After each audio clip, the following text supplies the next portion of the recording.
Hello, welcome back. I am Jack Lusney, the Fantasy Football Joker. Make sure you follow me at Jack Lusney on Twitter. Make sure you're also following at Fantasy Football Advice Forum. That's at FF Advice Forum. And check out fantasyfootballadviceforum.com. It's only $2.99 a month. We've got all kinds of great stuff going on in there. Number one, the most important thing is the community that we're building in there. I think one of the really cool features is the league classifieds, which allows you to not only post your leagues, but you'll also be able to just like join other people's leagues, which I really think, obviously, like that's the coolest thing. But also there's articles, there's videos, there's podcasts going up every day. I write for the site exclusively right now. I've got 2 articles right now that are themed. I've got my Lord of the Rings, which is a redraft guide, for drafting. And then the Dynasty one is coming soon, and it's going to be themed with the Matrix. So make sure that you are subscribing to the site. It's only $2.99 a month. I mean, come on. That's like what? One trip to Starbucks? That's nothing. So please help us out and go subscribe. The last time that I did the long form video, we were talking about, will Bijan Robinson be a bust?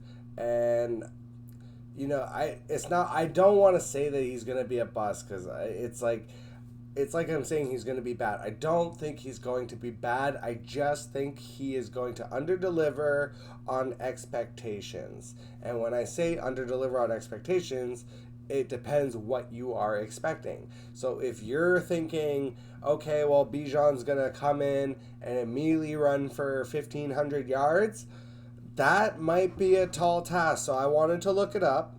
I did the research, as they say, which is really, I went on Google, all right? It's not that hard. I did a quick Google search. The best rookie running back seasons since 2010. So, it's a little all over the place. You have Nick Chubb, had 996 yards and 10 touchdowns. You had Leonard Fournette, who had 1,000 yards and 9 touchdowns. Jordan Howard had 1,300 yards and 6 touchdowns. Philip Lindsay, Kareem Hunt, Todd Gurley, Alvin Kamara, Alfred Morris. Remember, Alfred Morris had a monster rookie season and then kind of never was able to repeat it. Saquon Barkley, which is the most recent, that would be the biggest. And Ezekiel Elliott, who has suddenly fallen off the map and isn't worth being added to a roster, apparently. So those are the best rookie running back seasons that you've had since 2010. And the only ones that I would argue, like, at any given time you would have drafted as just the first running back off the board for their rookie season, and you would have been happy about it. I would say Jordan Howard, because he also had like a couple hundred receiving yards, so he did hit the 1,500 yard threshold, and you probably drafted him later than you would have some of these other guys. Philip Lindsay was a fantasy darling because I remember he was a waiver wire ad that struck. Alvin Kamara, he didn't have a ton of rushing work, but he had Drew Brees throwing him the ball back then, so he had like 70 receptions. He had like something like 800 yards, so he had a really good rookie season because of the receiving work. and then Saquon Barkley and Alfred Morris and Zeke. Those are the ones that you would have been extremely happy about, where you would have felt justified by taking them as the first running back off the board. And so all I'm trying to say is that maybe just cool the Jets a little bit on Bijan, who's never stepped on a field and is coming into a situation, like I've mentioned before, where Desmond Ridder is going to be the quarterback. Like, he's not, if you think about Saquon Barkley in 2018, if I'm right, if I'm not mistaken, Eli was still hanging on. Zeke in 2016 would have had Tony Romo, I think. So, like, a lot of these guys who actually were able to hit, like, it's because they had pretty good teams around them. It wasn't like they were on really bad teams, which, you know, the Falcons are very hit or miss. They did a lot in free agency. The division is wide open, so you're basically taking the gamble that the Falcons are going to be good, and Bijan is going to be the biggest reason why the Falcons are good.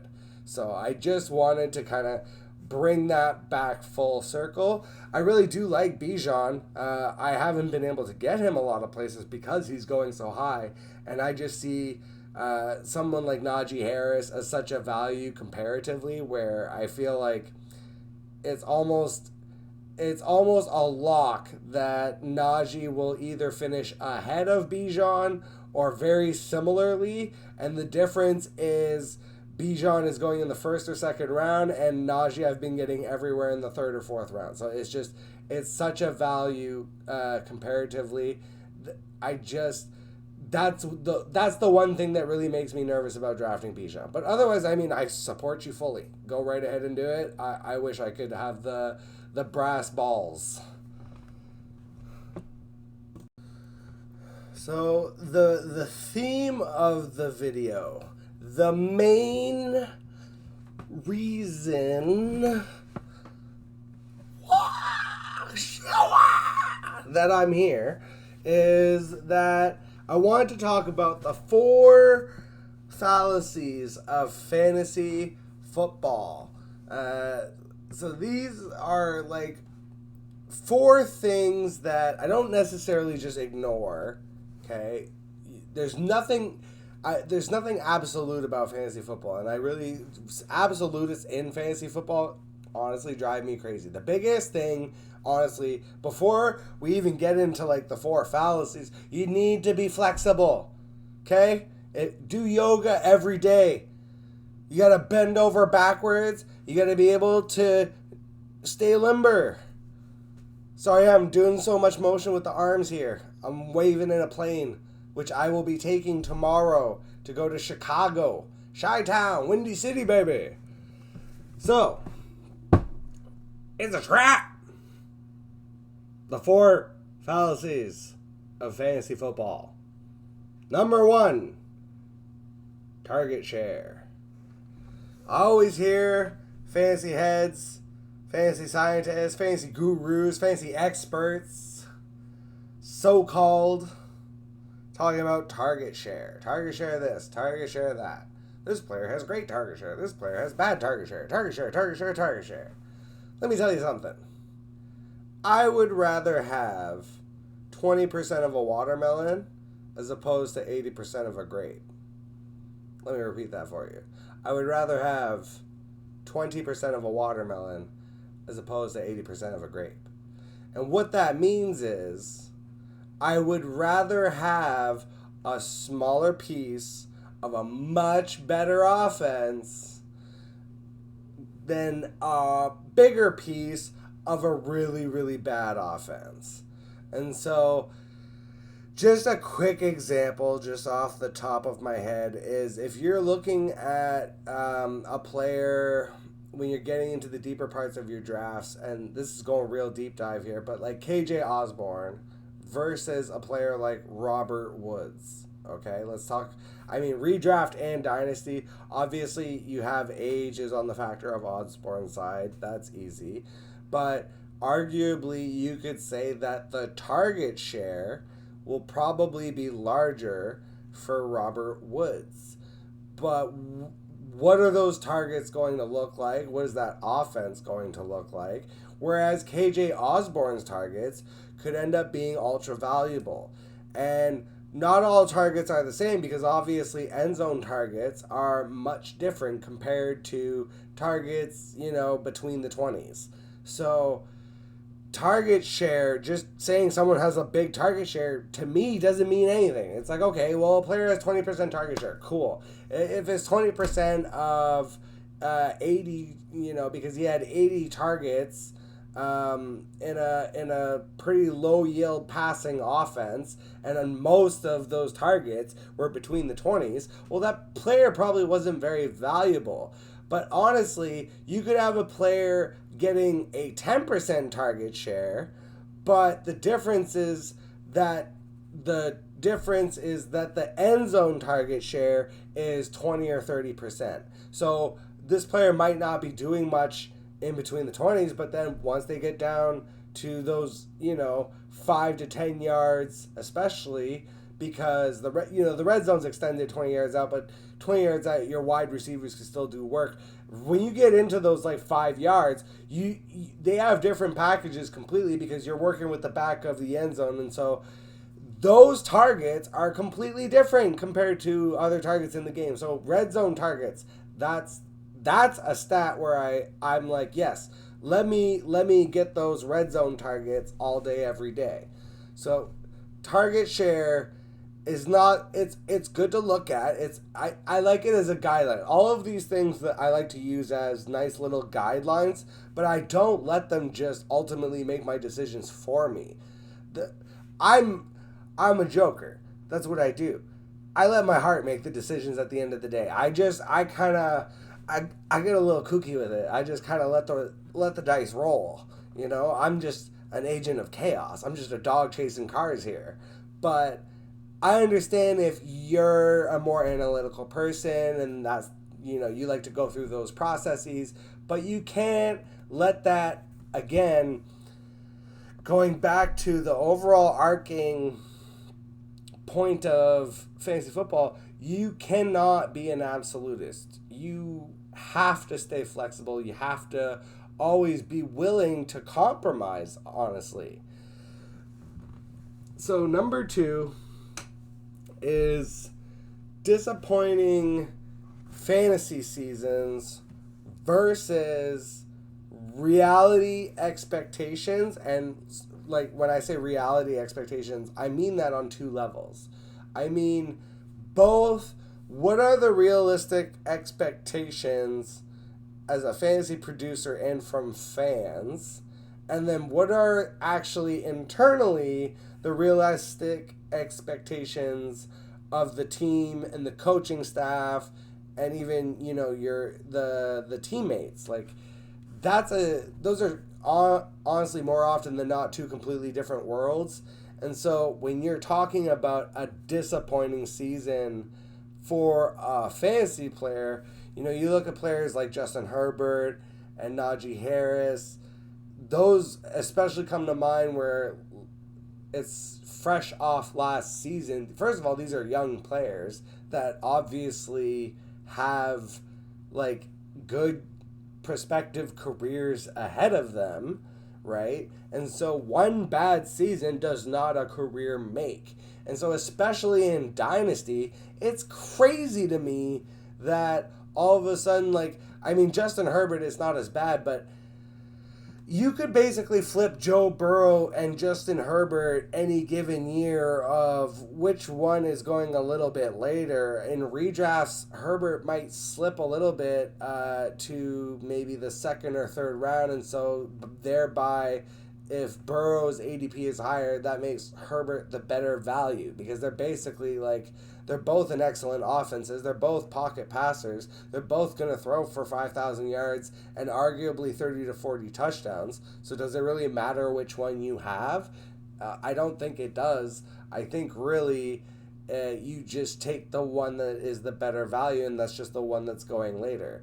And with Najee Harris, that's like absolutely crazy to me that he's a young stud running back, is a workhorse for the Steelers, the Pittsburgh Steelers. That's what they do, is workhorse running backs, even in 2023, because they're stubborn to the point of they refuse to do things like draft Lamar Jackson in 2018, passing up for a no-name safety, because that's what they do. That they're re-signing Mason Rudolph and bringing back Mitch Trubisky. Like, it's ridiculous. So Kenny Pickett, I mean, look, there's going to be positive touchdown regression because you can't not do worse than 7 touchdowns. Like, I could throw no, I couldn't, but 7 touchdowns is like nothing in the NFL. You could do 20 in your sleep, I feel like. So, and you look at another one where he didn't even have a disappointing season. So this is in realistic. Like, if I was his teammate, if I'm Josh Allen, if I'm Stephon Diggs, if I'm the coaching staff, I was happy with Gabe Davis's performance a lot of the time last year. And it doesn't feel that way because he's a very inconsistent player, but he's the type of week winner that as a second or third wide receiver on my actual football team, that's what I want. And he is still very young and has all of the potential in the world to develop. I don't think people realize, if you go look at the numbers, he literally had a career high in targets. He had 90 targets. 93, I think, actually. But he had 90 targets, and the big thing was his catch rate is still not the greatest. Now, if he never is able to improve upon his catch rate, then yeah, okay, he'll be a bust. But he's like, what, 24? The guy still has time to improve. And so he had a career high in targets, career high in yards. He had another 7 touchdowns. It's like, yeah, of course he had spike weeks, but everyone expects every player to like immediately develop into like, consistent, like every game's 80 yards and a touchdown, 100 yards and a touchdown. That's not how football works. It's just not. That's not how humans work, I think too often, like video games, it's easy to forget the human narrative and the human aspect of this very human game that we are all watching and being entertained by. And that leads to, oh, well, Gabe Davis sucks. He's a bust. It's like, man, he's a value right now. I'm trying to get him on a lot of my teams, and I'm getting him pretty, I would say, like 50-50 consistently. And he's going in the 6th to the 8th, sometimes a little later in dynasty drafts, depending on your formats. But I mean, he could easily still ascend to being the second wide receiver. People are worried because they brought in Dalton Kincaid. Rookie tight ends take just as long to develop. There's every reason to believe that Gabe Davis can take a step forward this year, cross the 1,000 yard threshold. If he gets 1,000 yards and 10 touchdowns, that's a good season from someone I drafted in the 6th to 8th rounds as my wide receiver 3 or flex option, and he's the type of guy I love to have as my wide receiver 3 flex option, because if you take the more consistent options earlier, that's the type of player that I like to hit on late, who's going to have those spike weeks to put you over the top. Because most of the time, if you've built a consistent team from those first 6 rounds, those stud players will be able to carry you. And you want the spike weeks that a guy like Gabe Davis or a guy like Mike Williams is able to provide. So, there's a place for every player, and I think we forget sometimes that, like, not every player is going to be Cooper Kupp All-Star producing for your team every single week in and out. It's just not, it's not feasible. And, speaking of Cooper Kupp, who was basically, before he got hurt last year and the Rams shut it down because they sucked and had basically the worst Super Bowl defense of all time, he was the number one receiver, and people are passing on him because he's old and because Matt Stafford. It's crazy to me. And Derrick Henry and Nick Chubb, both of them are going so late in dynasty drafts, like fourth and fifth rounds for guys coming off 1,500-yard seasons. Like, what are we doing? I get it, okay? You want to stay young in dynasty. That's what everyone says. I just don't believe in it. And you'll never be able to convince me that I'm supposed to build in these 5 to 10 year windows, because that's not how the NFL works. Like, go look at the 2021 season and go look at those rosters and just the coaching staffs, and you tell me how much turnover there is in 2 years. Just 2 years. Go back 5 years and tell me it's a completely different game. Right? If we go back 5 years, we're literally talking about 2018. That's when Lamar Jackson was drafted. That's basically a different... You are almost in a different era. That's how long ago 5 years was already. And it's crazy to me that you would be trying to, like, build your team. Now, if you are taking over an orphan, okay, and you just are taking over, like, this team is absolute dog doo-doo. Like, the bottom of the league, hasn't won in years, has had every possible valuable asset pilfered off it. Okay, fine. You got to plan your build out 3 to 5 years. I understand. But if you're drafting a team, like if you are the one that has the opportunity to draft and you're just like rookie, and you're just like, what's going to happen is you're going to end up being disappointed in certain players. You're going to end up trading certain players at the wrong time because you're disappointed, because ultimately everyone wants to win. Like, if you're playing fantasy football not to win, like, okay, I mean, cool. I want you in my league, I guess. You can be the smart guy that takes all the future assets, sits on them. Like, look at someone who drafted Kyle Pitts.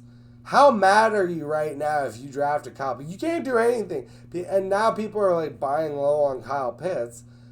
Do you want to be the one that drafted Kyle Pitts, held him for 2 years, and is either now just like, I know I can't trade him because then I'll look dumb, or you end up, selling low basically, and now what if he hits for the next 3 years? You're going to feel like garbage.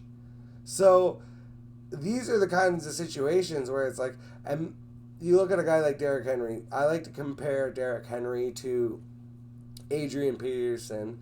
That's unfortunate. I don't want to comment too much on the situation, but ultimately Adrian Peterson was suspended for a year. But if you look at the year before that, he was 30 years old and he was still producing at an NFL level. And you got to believe that if he had not been suspended for that year and if he had been able to stay with the Minnesota Vikings, that he would have just kept on producing, especially given that he came back with the Washington now Commanders, which is a whole thing because they weren't able to trademark that name. That's been in the news. So we'll see. The Washington football team / Commanders / Redskins / whatever they're going to end up having to name themselves. Adrian Peterson came back and had a 1,000-yard season with them when he was 33 years old, and that was after being removed from football for so long. And even when he had that like little stint with the Lions, he had a little bit of juice left here and there. So was it the Lions? And I don't know. Maybe I'm blanking on that. It doesn't matter. I'm sure the internet will correct me if you get this far in the video. But it's just to say, Adrian Peterson could have easily held value through age 30, age 31, and even age 32. And so Derrick Henry is 29. He's going to be 30, obviously, by the end of next year. So this season, I want Derrick Henry, especially if I'm on a win now team. I want Derrick Henry. I'm buying Derrick Henry because right now Derrick Henry's price is pretty low, and when he has another monster season, proves everyone wrong, then next season is really where I think I'll have to make the decision of, am I just going to ride Derrick Henry off into the sunset, or am I going to maybe try and recoup some of the value? But honestly, I traded for Derrick Henry. I foresaw this last year, and I traded for Derrick Henry last year. I traded Keenan Allen and Rashad Penny, which ended up being amazing because Keenan Allen, unfortunately, due to his hamstring, missed most of the season. The Chargers just had a lot of injuries and had a lot of woes and troubles. We'll see if that's another player that we'll see if he's able to rebound, because he's definitely going out of value right now.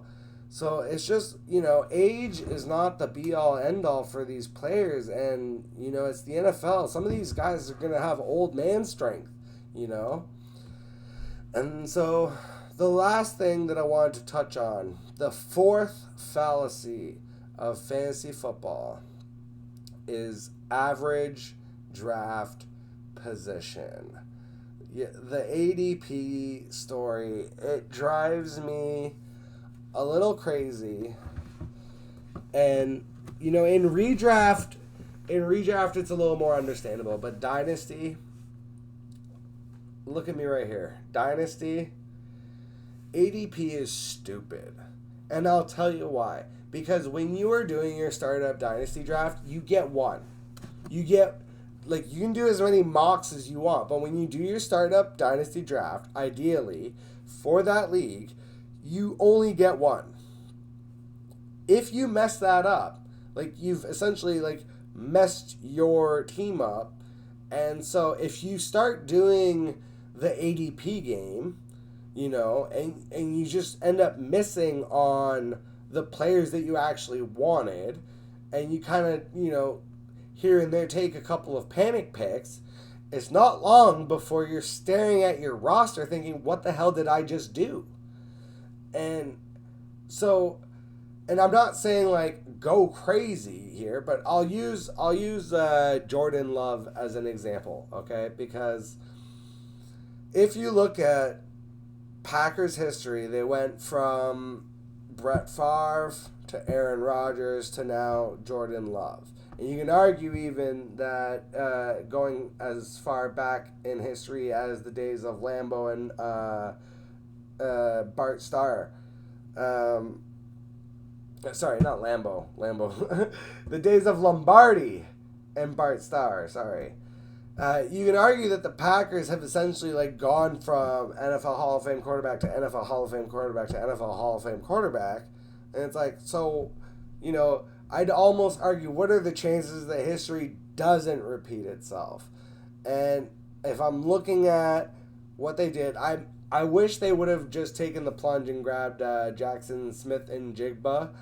JSN is my favorite rookie wide receiver as far as just pure talent that was in the 2023 draft class. So I was kind of sad that they passed on him.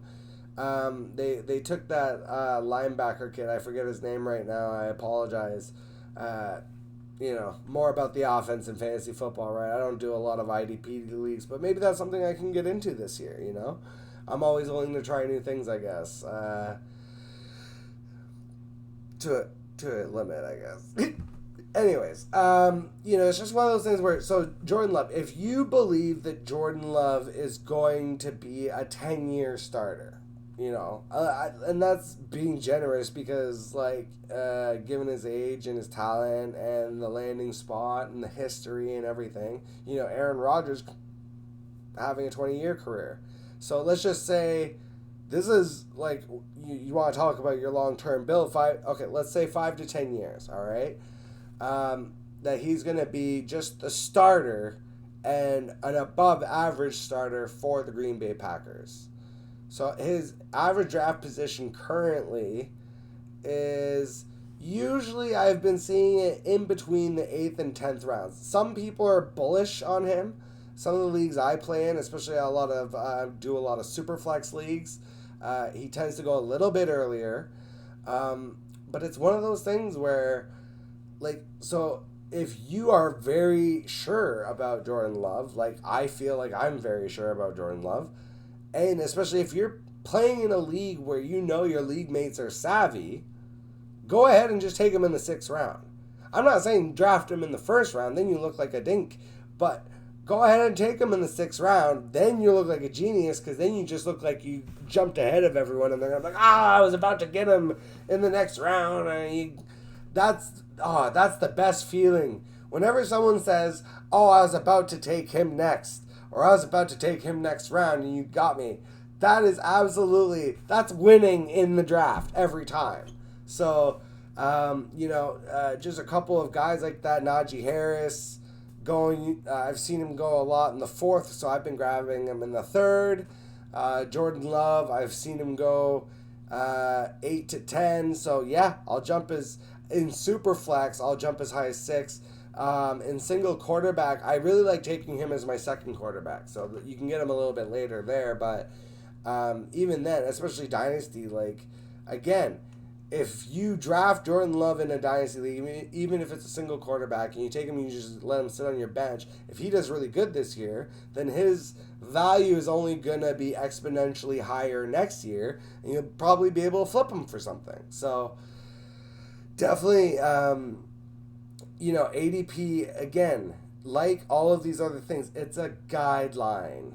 It's just a guideline. It doesn't mean that, even if it's like, again, once you get past the first 6 rounds, does it really matter who cares if in your specific league Jordan Love is supposed to go in the 12th round? If you take him in the 6th round, 7th round, but it's like the difference is, you're picking between him and your 3rd wide receiver, and you've already got 2 studs, like, you have to be able to evaluate situationally, like, what is the ADP for this specific league? Because obviously league settings is going to change the ADP basically for every league individually.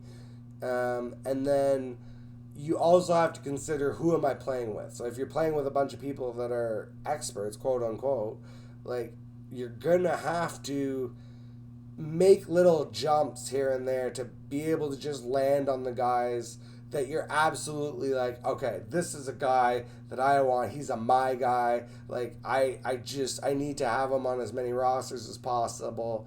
So, don't let ADP be the thing that stops you from living your dreams. All right? All right, let's knock this one out. Last thing I want to talk about is trade talks. And it's a very generalized point. This is a safe space, and I want to talk, okay? Let's just bring it on in, okay? I just wanted to tell you, don't be that guy. Please don't be that guy. And when I say don't be that guy, I mean, don't be that guy that sends the awful 3-for-1, 4-for-1 trades that are just laughably passable. If you're trying to send Tyler Boyd and Eli Mitchell and a 3rd round pick for my Stephon Diggs, please just stop. The best trades are always going to be win-win trades. So you look at another team's roster, they need a running back, you have a spare running back, you need a wide receiver, they have a spare wide receiver, and you trade. That's win-win. You have a high draft pick, they're a rebuilding team, they have a win-now player, you want that player, trade the draft pick for the player. Those are the easy ones. Now, when it gets a little spicy, sometimes the best trades are lose-lose. And you're like, what? Why would I want to lose the trade? I don't mean you're losing the trade. What I mean by that is, if you are sure, damn sure, that you are getting the best player in the trade. So it doesn't matter what all the other frivolous little pieces are. If you are just getting the best player in the trade and you are just 100% on that, then make the trade, because ultimately it's going to win out. And I'll give you just one example, and it might not be a perfect example, but it's just one I'm going with. All right. In a Superflex 16 team dynasty, I wanted Patrick Mahomes. I traded for Patrick Mahomes. I made a pretty spicy deal at the time for Patrick Mahomes. I got Patrick Mahomes, Hunter Henry, Brandon Cooks, and I think that's how I got Rashad Penny, actually. And in return, I sent Chris Carson, Mark Andrews, Deebo Samuel, and Matt Ryan. So, at the time, that was a lot of juice to be sending back the other way, and ultimately I was getting Mahomes. And then in another concurrent deal, I sent Calvin Ridley and a first-round pick so that I could get Travis Kelce, because I wanted the Mahomes-Kelce stack. I know how dominant that is in fantasy football. I've done it in my redraft leagues. I've said this before, the quarterback tight end stack. That's my favorite go-to in fantasy football, in redraft leagues, in dynasty leagues. It's the easiest to build around because they're the two streaming positions for a lot of people, and so you waste a lot of time, I feel like, trying to find quarterbacks and tight ends that are going to hit when you could just have the best ones and spend your time actually worrying about filling out those running backs and wide receiver spots that are, ultra important to your success. So just getting back to the trades, those are two relatively spicy trades. Again, this is going back last year. And so you look at what I did this year, okay? So this year, I've essentially sold out to win this year. I was able to trade for Stephon Diggs, which was, if I just go double check, let me see. Excuse me, this is, I know, the best viewing. Let's see here. Stephon. So I traded, let's see, Deonta Foreman, Chase Claypool, 2024 first rounder, and a 2023 third rounder. And I was able to get back Stephon Diggs, and I made him even slide in a fourth round pick for me. So that was a trade, and that's a rebuilding team, So they're the type of team, 16 team leagues, there's haves and have-nots. They are a have-not. They're projecting out 2 to 3 years, and so they're looking to acquire those picks. I'm looking to give away those picks. Chase Claypool, it was kind of iffy there for a while, but the fact that he's with Chicago and Justin Fields looks like he could potentially ascend, and DJ Moore has entered the picture as a number one wide receiver to take pressure off, it actually has made it something he has a little bit more value than he would have had probably otherwise. So I kind of got lucky there. Deonta Foreman being in that backfield seemingly has an opportunity for a touchdown. So again, it's just one of those things where this is dynasty. So it changes the perception and value of players. But I was able to get Stephon Diggs. And then so I was looking at my roster and I'm thinking, okay, I've got Stephon Diggs, I've got Justin Jefferson, and I've got Amon-Ra St. Brown. How do I put this over the top? And I saw that Tyreek Hill was on the trade block. And so I made a spicy little trade. So I had actually, this is where also, sidetrack, making small transactions, okay, when people are like, oh, this is a nothing trade. Those nothing trades turn into something trades, okay? I do little nothing trades all the time. I traded Jawan Johnson away so that I could get a pick, and that pick turned into Romeo Dobbs, and I was able to then trade Romeo Dobbs and a pick for Brandon Cooks, and Brandon Cooks now has become part of this deal that I'm about to tell you about. So I traded Brandon Cooks, Brock Wright, and Josh Jacobs. I love Josh Jacobs, really hate where they're going with that offense. Jimmy G makes me so very nervous. And I really think that's a team that if I'm picking a team to finish last in that division, it's the Raiders. Their offensive line makes me nervous. The coaching makes me nervous. The quarterback makes me extra nervous. So I'm fading Josh Jacobs, sadly, for a redraft this year. And I was a little sad to let him go because I think he's a really good player. But ultimately, I got back Tyreek Hill, Mike Gesicki. So I made him put in Mike Gesicki. That's one of those throw-ins where people's like, oh, who cares about? You know what? In a dynasty league, tight ends can be fewer and further between. It's not like I can go pick one up. I feel like Gesicki has a good opportunity with the New England Patriots. I know Hunter Henry is still there, so that obviously splits them up, but I have Travis Kelce, so I'm not looking for him to be a starter. I might need him to spot start for me 1 week out of the year. That's worth having him as a throw-in on the trade. And then I got Cam Akers. So I think Cam Akers, they didn't really draft anyone. They got Zach Evans, who's a third-day pick. They still have Kyron Hill, who I actually had drafted last year because I thought he would have more of an opportunity, but unfortunately injuries kind of hampered him, but he's still on my roster. And so now I've got a stack of wide receivers. I'm looking at Justin Jefferson, Stephon Diggs, Tyreek Hill, and Amon-Ra St. Brown on my roster with Patrick Mahomes and Lamar as my two superflex quarterbacks and Travis Kelce at tight end. I'm laughing.